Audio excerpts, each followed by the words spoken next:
Assalamualaikum warahmatullahi wabarakatuh. Alhamdulillahirabbil alamin. Puji syukur kita ucapkan kepada Allah Subhanahu wa taala yang mana pada kesempatan hari ini kita dapat bertatap muka di ruang Zoom saat ini.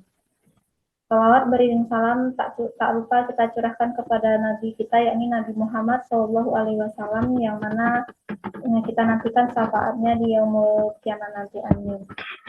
Baiklah,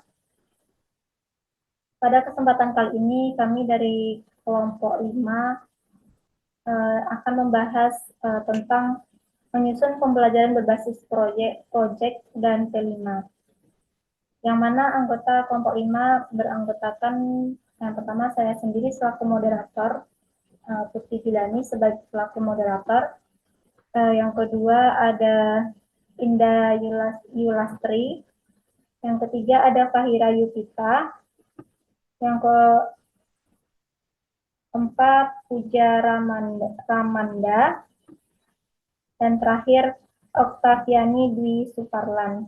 Baiklah, langsung saja kita akan menyampaikan penyampaian materi yang pertama yang akan disampaikan oleh Puja. Kepada Puja dipersilakan.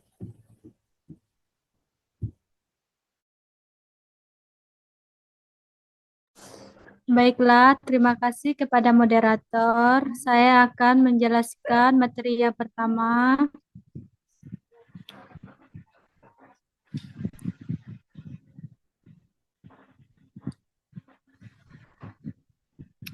Proyek penguatan profil belajar Pancasila adalah pembelajaran lintas disiplin ilmu untuk mengamati dan memikirkan solusi terhadap permasalahan di lingkungan sekitarnya.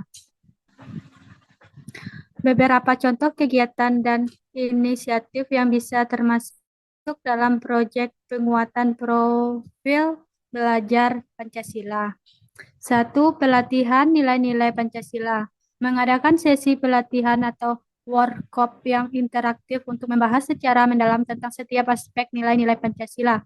Pelatihan ini dapat mencakup diskusi permainan peran dan studi kasus untuk membantu belajar memahami aplikasi praktis dari nilai-nilai tersebut dalam kehidupan sehari-hari.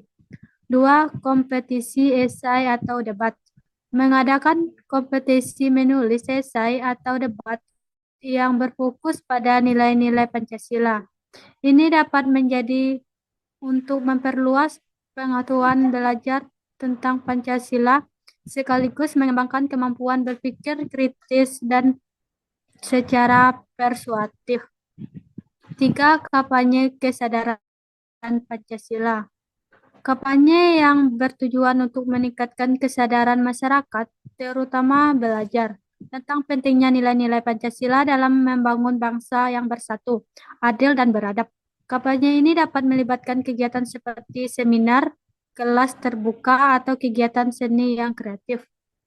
4. Pengembangan materi pembelajaran. Membuat modul pembelajaran atau sumber belajar lainnya yang berisi materi tentang Pancasila yang dapat digunakan oleh guru di sekolah. Materi ini harus dirancang secara menarik dan relevan dengan kehidupan sehari-hari para belajar untuk pemahaman yang lebih baik. 5. Pertukaran belajar dan kunjungan lapangan. Mengadakan program pertukaran belajar antar sekolah atau kunjungan lapangan ke tempat-tempat yang memiliki nilai sejarah atau simbolis terkait dengan Pancasila. 6. Kolaborasi dengan pemerintah dan lembaga pendidik. Bekerja sama dengan pemerintah daerah dan lembaga pendidik untuk memasukkan materi tentang Pancasila ke dalam kurikulum sekolah dan melaksanakan program yang mendukung pemahaman dan pengalaman nilai-nilai Pancasila. 7. Penghargaan untuk pencapaian Pancasila. Mengadakan acara penghargaan atau kompetisi untuk menghargai capaian atau inisiatif yang berkontribusi pada pemahaman dan pengalaman nilai-nilai Pancasila di kalangan pelajar. Itulah materi dari saya kembalikan kepada moderator.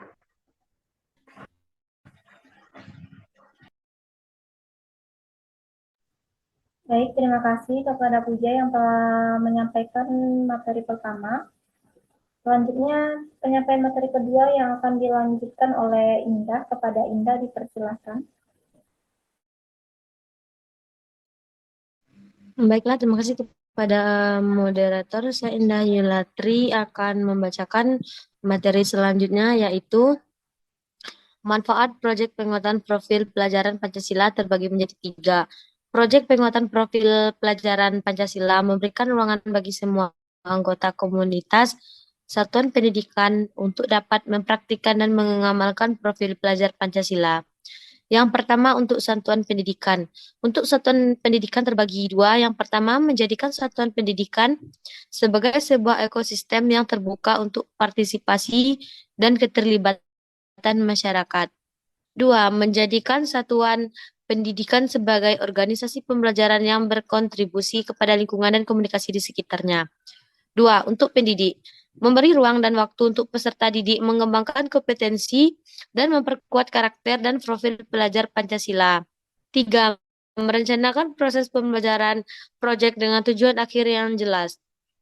3. Mengembangkan kompetensi sebagai pendidik yang terbuka untuk berkolaborasi dengan pendidik dari mata pelajaran lain untuk memperkaya hasil pembelajaran. 3. Untuk peserta didik itu terbagi menjadi 6. Yang pertama, untuk memperkuat karakter dan mengembangkan kompetensi sebagai warga dunia yang aktif. 2. Berpartisipasi merencanakan pembelajaran secara aktif dan berkelanjutan. 3. Mengembangkan keterampilan sikap dan pengetahuan yang dibutuhkan dalam mengerjakan proyek pada periode waktu tertentu. 4. Melatih kemampuan pemecahan masalah dalam beragam situasi belajar. 5. Memperlihatkan tanggung jawab dan kepedulian terhadap isu di sekitar mereka sebagai salah satu bentuk hasil belajar. 6. Menghargai proses belajar dan bangga dengan hasil pencapaian yang telah diupayakan secara optimal. Itulah materi dari saya kembalikan kepada moderator.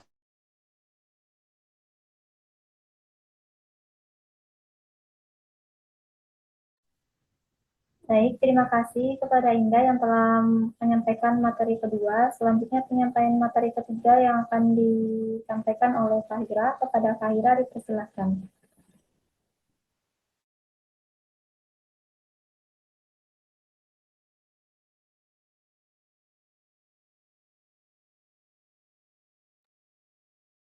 Baik, terima kasih kepada moderator. Saya akan melanjutkan materi selanjutnya, yaitu langkah-langkah penyusunan proyek penguatan profil pelajar Pancasila. Proyek penguatan profil pelajar Pancasila adalah inisiatif penting dalam pembentuk karakter dan kesadaran akan nilai-nilai luhur Pancasila di kalangan pelajar. Berikut adalah langkah penting yang perlu dipertimbangkan dalam penyusunan proyek. Yang pertama ada analisis kebutuhan. Pancasila yang pertama adalah analisis kebutuhan. Analisis kebutuhan merupakan langkah krusial dalam penyusunan proyek penguatan profil pelajar Pancasila. Yang kedua, penentuan tujuan proyek. Penentuan tujuan proyek merupakan langkah penting dalam penyusunan proyek penguatan profil pelajar Pancasila. Tujuan yang jelas membantu mengarahkan kegiatan proyek dan mengevaluasi keberhasilannya. Yang ketiga, perencanaan program. Perencanaan program menjadi tonggak penting dalam penyusunan proyek penguatan profil pelajar Pancasila. Yang keempat, pengembangan materi.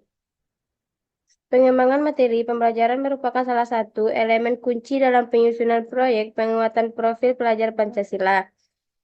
Yang kelima, implementasi proyek. Implementasi proyek tempat waktu adalah tahap penting dalam proyek penguatan profil pelajar Pancasila. Yang keenam, monitoring dan evaluasi. Monitoring dan evaluasi berperan penting dalam memastikan kesuksesan dan efektivitas proyek penguatan profil pelajar Pancasila. Yang ketujuh, penyempurnaan dan pengembangan lanjutan adalah tahapan penting dalam siklus proyek penguatan profil pelajar Pancasila.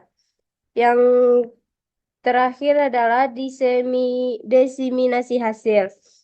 Diseminasi adalah langkah penting dalam menyebarluaskan informasi, pengalaman, dan pembelajaran yang diperoleh dari proyek penguatan profil pelajar Pancasila. Sekian materi yang dapat saya sampaikan. Saya kembalikan kepada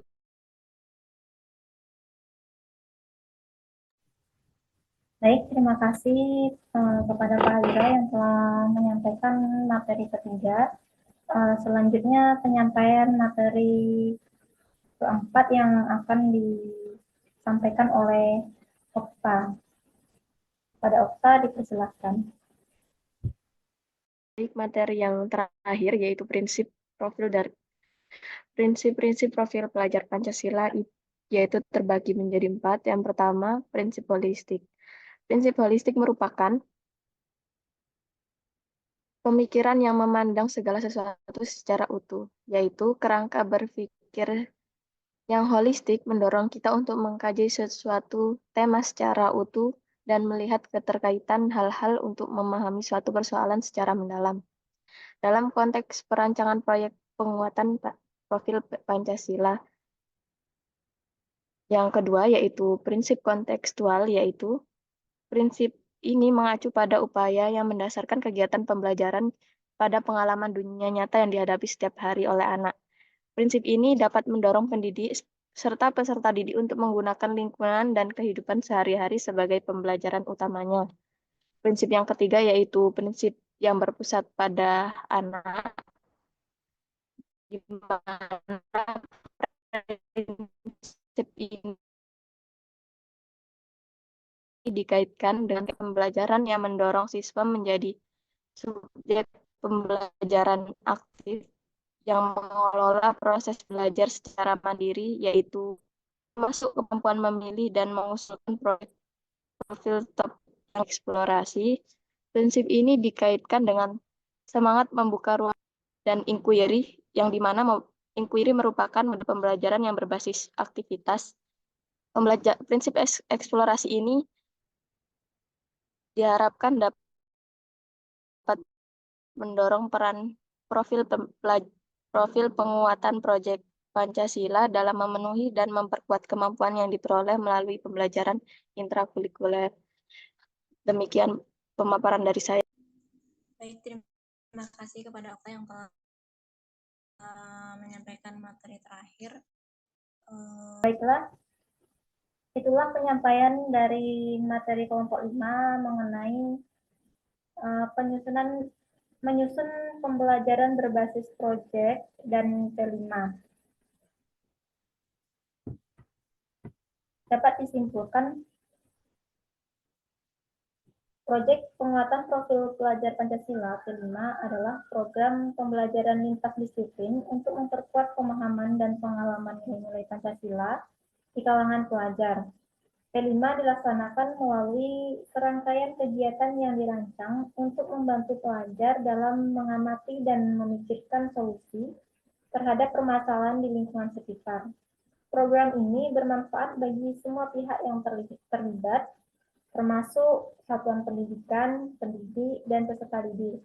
Penyusunan P5 harus dilakukan secara sistematis dan terencana, dengan memperhatikan prinsip-prinsip holistik, kontekstual, berpusat pada peserta didik, berorientasi pada pengembangan karakter, kolaboratif, dan berkelanjutan.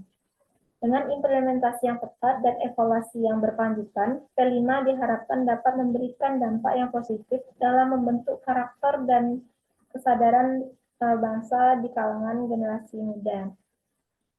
Baiklah, itulah kesimpulan dari materi kelompok 5. Kurang dan lebihnya kami mohon maaf. Kami dari kelompok 5 mengakhiri penyampaian materi diskusi kali ini. Saya akhiri, wabillahi taufik wal hidayah. Wassalamualaikum warahmatullahi wabarakatuh. Waalaikumsalam warahmatullahi wabarakatuh.